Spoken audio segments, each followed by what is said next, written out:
और उमेश पाल हत्याकांड से जुड़ी बड़ी खबर सामने आ रही है। एसटीएफ को शूटरों के बारे में अहम जानकारी मिली है। उमेश पाल की हत्या के बाद बहराइच पहुंचे थे दो शूटर। नेपाल भागने से पहले बहराइच के एक होटल में रुके थे।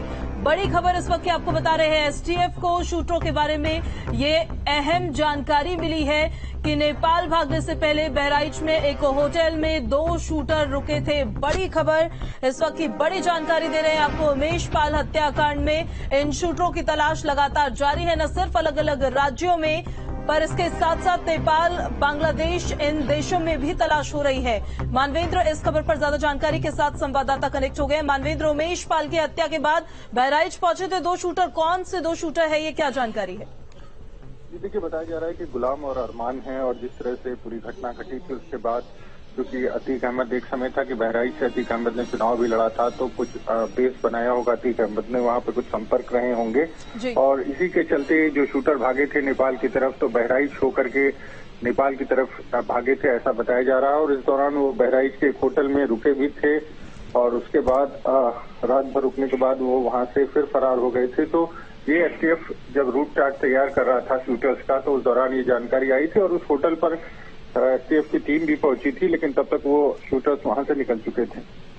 चलिए, बहुत शुक्रिया मानवेंद्र आपको तमाम जानकारी के लिए। तो नेपाल भागने से पहले बहराइच के एक होटल में ये शूटर्स रुके थे। उमेश पाल हत्याकांड से जुड़ी सबसे बड़ी खबर हम आपको बता रहे हैं। एसटीएफ को शूटर्स के बारे में ये अहम जानकारी मिली है कि नेपाल भागने से पहले ये बहराइच में रुके थे।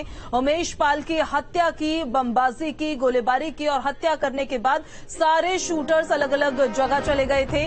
नेपाल भागने से पहले बहराइच में एक होटल में ये शूटर्स रुके थे। बड़ी खबर आपको बता रहे हैं। नेपाल भागने से पहले एसटीएफ को अहम जानकारी मिली है कि ये दो शूटर्स बहराइच के एक होटल में रुके थे। वहां पे उन्होंने रात को स्टे किया था और उसके बाद अगली सुबह वो वहां से निकल गए। हालांकि पुलिस की टीम वहां पर पहुंची, लेकिन उससे पहले वो वहां से फरार हो गए थे। बड़ी खबर आपको बता रहे हैं। उमेश पाल हत्याकांड से जुड़ी इस वक्त की बड़ी जानकारी ये है कि वो शूटर्स जिनकी तलाश लगातार जारी है, न सिर्फ देश के अलग अलग राज्यों में पर नेपाल और बांग्लादेश में भी, क्योंकि वहां भागने के ज्यादा कयास उनके जताए जा रहे हैं, तो तलाश लगातार उनकी जारी है।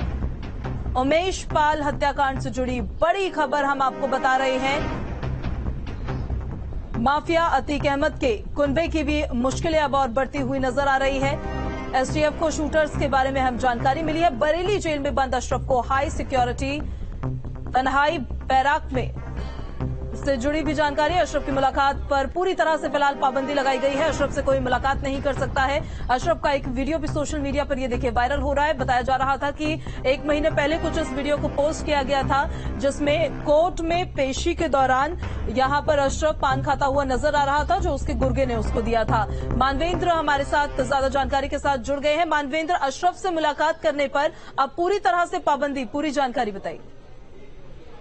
जी बिल्कुल, अशरफ सिर्फ अशरफ ही नहीं, अशरफ तो बरेली जेल में बंद है, वहां पर हाई सिक्योरिटी बैरक में रखा गया है और मुलाकात पर पाबंदी लगा दी गई है और जो सीसीटीवी कैमरे वगैरह हैं उससे नजर रखी जा रही है। और वही हालत जो अली अहमद है, जो अतीक का दूसरे नंबर का बेटा है, वो नैनी सेंट्रल जेल में प्रयागराज में बंद है, उसको भी हाई सिक्योरिटी बैरक में ट्रांसफर किया गया। उसको भी मुलाकात पर, उसके साथ ही मुलाकात पर रोक लगा दी गई है। और उमर अहमद, जो अतीक अहमद का सबसे बड़ा बेटा है, वो लखनऊ जेल में बंद है और लखनऊ जेल में भी मुलाकातियों पर पाबंदी है और उमर अहमद को भी हाई सिक्योरिटी बैरक में शिफ्ट किया गया है। तो एक तरह से कह सकते हैं कि अब इस पूरे मामले में सख्ती जो है वो दिखने लगी है। और क्योंकि कई बार ऐसा होता था कि जेल से रणनीति तैयार होती थी और जेल से ही ये लोग घटना को अंजाम देते थे, अपने गुर्गों को जो है वो डायरेक्शंस देते थे कि किस तरह से काम करना है। कि जिस तरह से उमेश पाल की हत्या हुई उसमें साबरमती जेल और बरेली जेल का कनेक्शन निकल करके सामने आया है, तो आगे कोई ऐसी घटना न हो, इस लिहाज से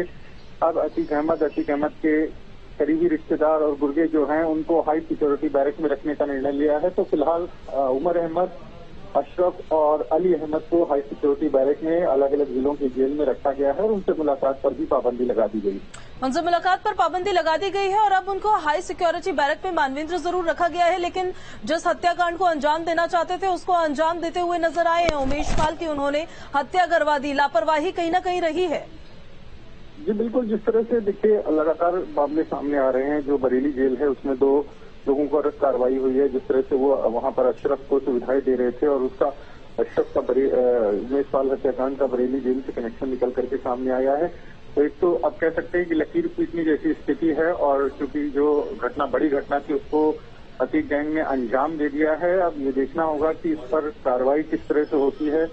और कुछ दिनों पहले हमने देखा था कि चित्रकूट जेल में जो मुख्तार अंसारी का बेटा है अब्बास अंसारी, वो अपनी पत्नी निकत अंसारी से नियमों के विपरीत जाकर के जेल के अंदर मुलाकात कर रहा था। तो ऐसे तमाम लूप होल्स हैं जेलों में जहां पर पैसा दे करके आसानी से सुविधाएं मिल जाती है और उसका फायदा अतीक गैंग भी उठाता रहा है। बिल्कुल, लेकिन अब एक बड़ी कार्रवाई की तैयारी अतीक गैंग पर चल रही है प्रशासन की तरफ से और यूपी पुलिस की तरफ से। बहुत शुक्रिया मानवेंद्र आपका तमाम जानकारी के लिए। तो फिलहाल अशरफ की मुलाकात पर पूरी तरह से पाबंदी लगा दी गई है। अब अशरफ से कोई मुलाकात नहीं कर सकता है। हाई सिक्योरिटी बैरक में अशरफ को रखा जाएगा।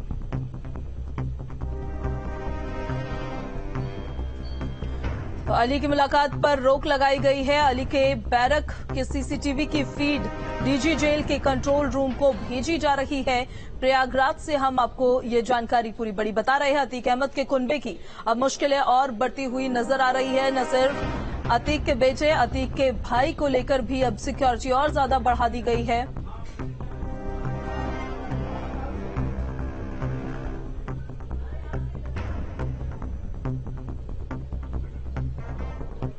मेरठ में आज से आयुर्वेद महासम्मेलन का शुभारंभ हो रहा है और 3 दिवसीय आयोजन में